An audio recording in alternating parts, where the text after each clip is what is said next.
আসসালামু আলাইকুম, আমি আলিমরা রেড কিচেন্ট শ্রীপুর উপজেলা শাখার দল নেতা।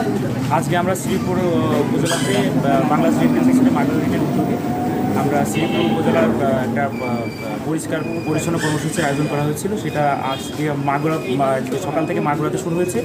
তো সেই অনুযায়ী আমাদের নির্দেশনা আসছিল। তো সেই প্রেক্ষিতে আমরা শ্রীপুর উপজেলার একটা পরিষ্কার পরিচ্ছন্নতার একটা যে থাকে সেটা আমরা পরিচালনা করছি সকাল থেকে।